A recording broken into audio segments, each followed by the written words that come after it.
Ladies and gentlemen, we have ourselves another free code impressions video for you all. This one is a little bit late, mostly because I was a little too busy to really dive into it.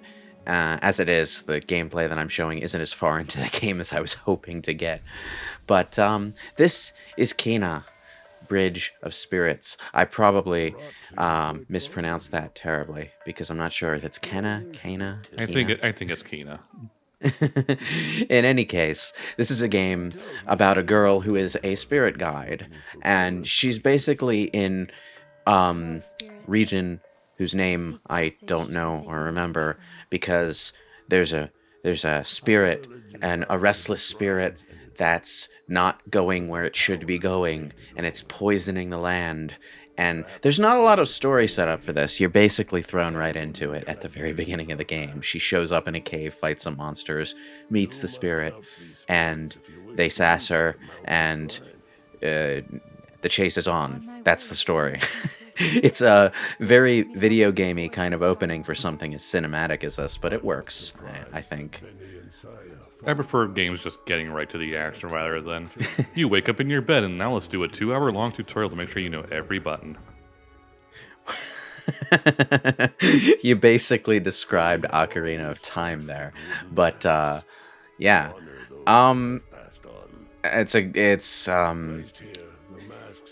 it's fitting that that's the direction that we segued into, because that's essentially what Kena is, a very conventional kind of 3D action-adventure game. You know, your 3D Zeldas, your dinosaur planets minus Star Fox, Beyond Good and Evil, that kind of thing. There's not a whole lot of unique gameplay going on here, but what is here is taken in a charming direction, I feel. Also, it looks really good, even on medium settings, which is what I'm playing on right now. Nice. So this is not quite as good as the game could look, but my PC can only run the game on high settings at its best, and I can't do that while recording. I tried. It jittered like nobody's business. But yeah. The game has kind of a... what's the 3D animation studio that I'm thinking of right now? Pixar/DreamWorks. Pixar/DreamWorks. One of the two. More DreamWorks than Pixar now that I'm thinking about it. Yeah. They have the cute little critters called the rots, or rot. I'm not sure which one's the correct plural. Like, the moment one of those pops up on screen, it puts you, like, immediately in the mind of movies by those kinds of studios. I wonder if we can get over there later in the game. There's two places over here that we can't go yet. I'm actually not sure what upgrades I need to find to access these areas. I've only gotten as far as getting the bow, which is not very far at all. And, you know, even as far into the game as I've gotten, the exploration is particularly good. I think, like, one of the things that I was slightly worried about when I went into this game was that it would subscribe to the common modern game design trope of progression being very straightforward with only a few like little side passages to go down. But no, this is a very much a I would class it as kind of outdoors Metroidvania in structure, in the sense that, you know, there are definitely confined areas to explore, but once you're inside those areas, they are very much explorative, and they're not necessarily organized in a linear progression, but rather you have a lot of like gateways and barriers and obstacles that you can't necessarily pass at the very beginning of the game. And like even right there behind me, I'm gonna have to come back here and find that find a way to get to that treasure chest because I can't reach it now. And then Kena gets a super missile. Na, na, na, na, na, na, na, na, na, na. Well, she doesn't get a super missile, but she does learn how to use her magic staff like a bow. And I don't mean like shooting projectiles out of the end of the staff. I mean like she actually turns the staff into a bow and shoots phantom arrows out of it. It's actually kind of neat. Anyway, jumping ahead here. The first like major quest that you're going on is to find the big brother of these two little kids. From the conversation we had with that old man in the previous cutscene, it's kind of implied that the kid is dead, and you're gonna have to get his spirit to move on and hopefully explain that unfortunate outcome to these two kids when you're done. I think like the story like doesn't really feel like it gets dark, but it does handle like the issue of life and death and dying rather directly because, well, you're dealing with ghosts essentially, and there's not really any getting around the fact that ghosts are dead people, is there? I mean, unless you want to go kind of to an extent Casper-y about it. Oh, I'm talking like old Casper. Old Casper, yeah. I was gonna say like the Casper I grew up No, with. the movie definitely addresses it. I'm talking like original Casper or like yeah, old cartoons from like the old 70s or something. sanitary television of the bygone days. Yeah. Speaking of dead people, though, don't get hit if you can avoid it. I mean, I know that goes without saying, but like, I've only been hit a couple of times and I'm almost dead. This game is not as easy as I expected it to be. Like, the combat is very conventional, but it's very punishing when you make mistakes. I prefer it if games like this went a little bit harder, if only because in kind of the Metroidvania, you getting stuff as you go along, the game just tends to get easier as you go. Yeah, that's true. So, Although, I haven't actually found any health upgrades yet, so I'm not actually sure how far it goes as far as that goes. But, like, damage output on the enemies is quite high.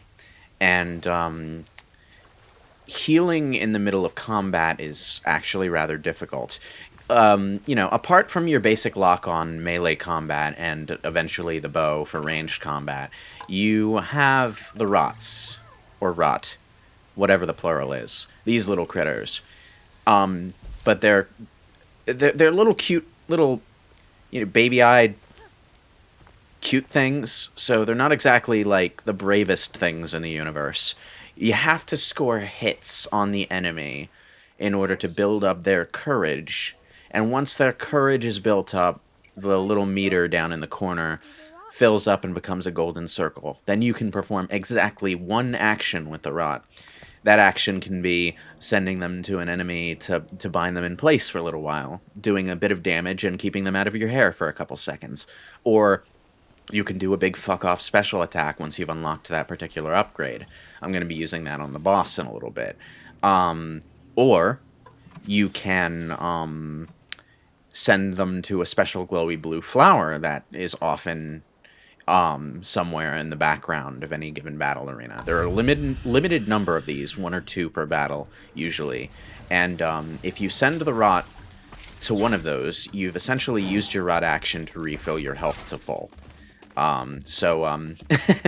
You need to pick and choose when to use it, of course, because you're giving up the ability to go on the offensive, and quite often you need the rot in order to effectively take down enemies. But also, there's like only 1 or 2 per battle, and well, there's not a lot of room for error when there's only 1 or 2 heals per battle.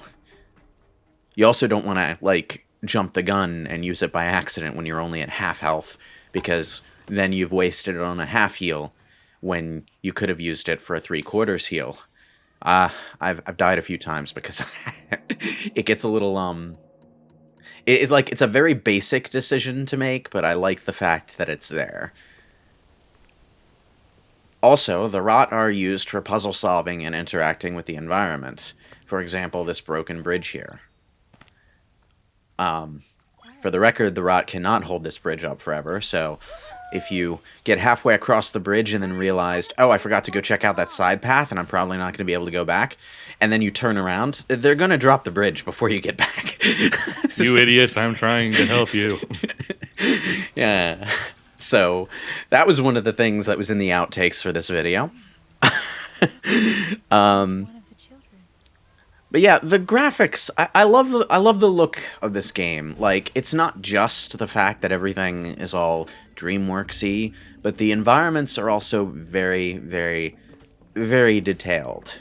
Like, even here on medium settings, you can kind of see this. It was definitely a game designed for the PlayStation 5 generation.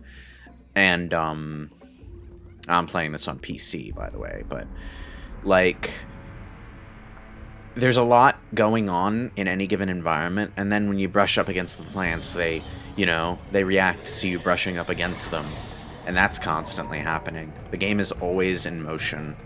The lighting is pretty amazing, too, although there are quite a few areas that are too dark to see in. By design, I should stress, like, you have to use your pulse to temporarily light up these crystals in the background. And it's a conventional game, but it's always doing something. I think that's what I appreciate most about it. Even this early in the game, there's quite a lot going on. Now, this enemy doesn't want to just sit there and take it when you run up to melee it. So there are basically two ways that you can approach this, and they both require rod actions. If you haven't unlocked the move that I just used, you're probably going to have to stun the guy and then run up and whack him. Run up and whack him while he's stunned with a rod. But since I did unlock the big fuck off special attack, I'm using that whenever I have enough bravery to use my rod action. Basically, this guy spawns a bunch of little guys to give you a way to get that energy back. I should mention that you cannot use the big fuck off special attack from too far away. I'm gonna miss at least one of these attacks. But this is an early game boss, so it's pretty repetitive and basic, but it does start to throw a curveball at you when it's down to quarter health, it looks like. About a quarter health, yeah. Or at least somewhere between a quarter and half, based on the fact that your special attack does a quarter health every time you hit it. So a little under a quarter health, actually, because it's going to take 5 hits. Yeah, it's going to take 5 hits, unfortunately.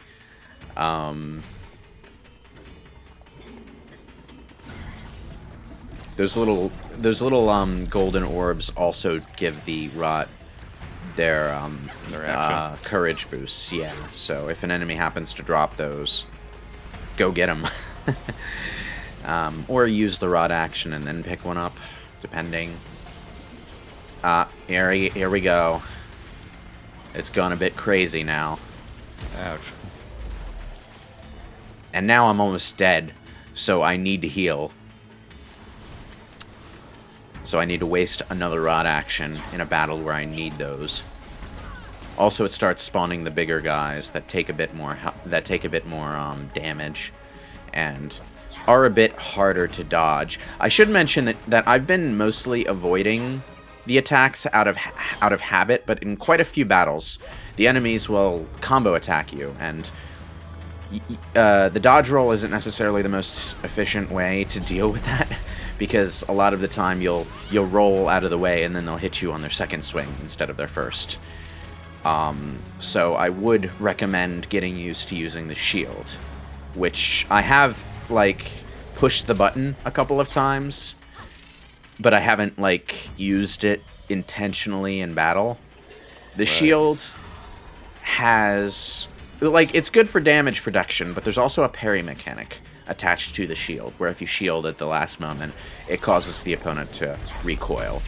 And there are several, like, upgrade attacks that you can unlock with your skill points to basically launch counterattacks out of your parries if you manage to get them.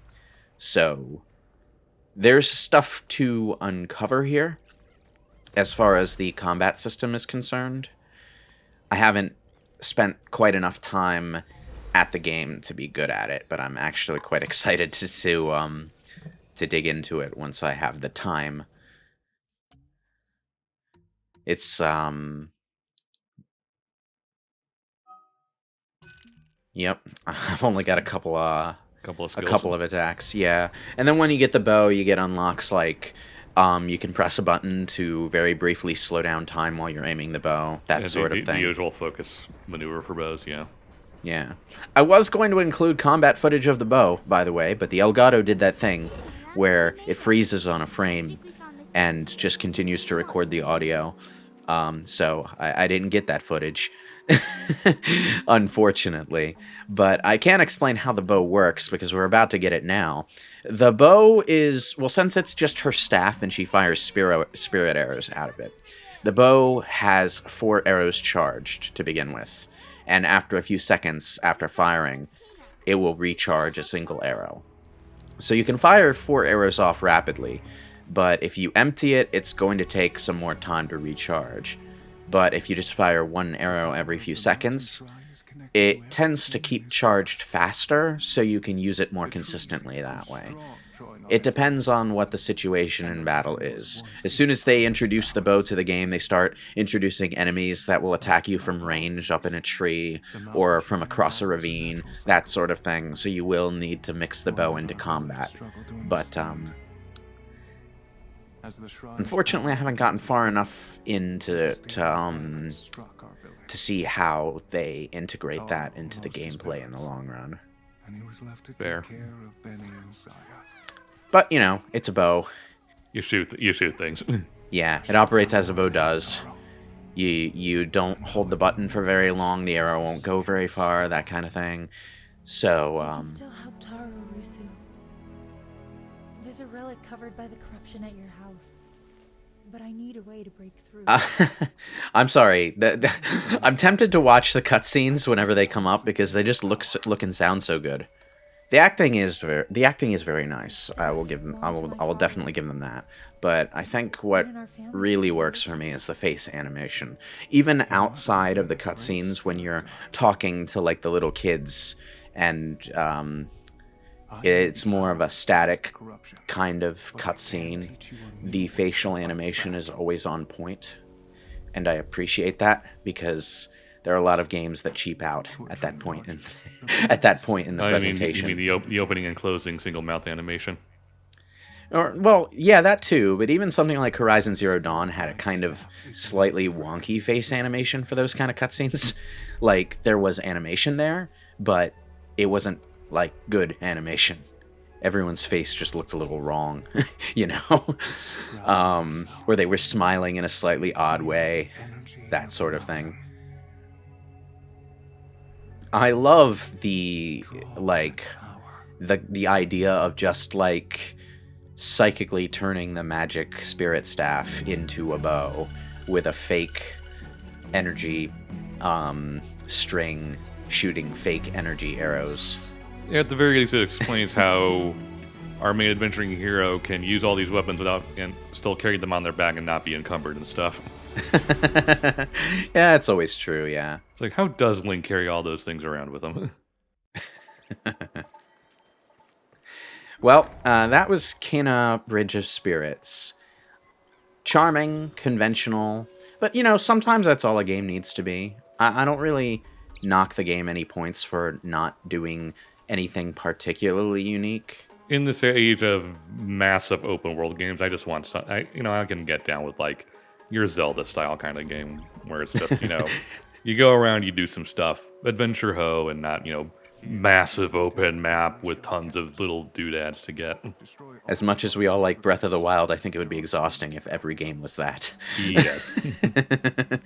But, like, I watched the trailers for this game before release, like back when it was announced even, the early PS5 trailers and all. And I got the same vibes from it that I got from, well, Dinosaur Planet, when I look back at the old footage for that. And I don't know, I just felt like I really wanted to play it. And I'm glad that it's living up to what I was hoping for. Awesome. Well, maybe we'll actually do a playthrough of it once more of us get our hands on it and we get through some other things first. But thank you, thanks to the developer for giving us a code for it. It's very much appreciated, and we're glad you were able to give us a chance with this. Thanks again for watching, everyone, and we'll see you all next time.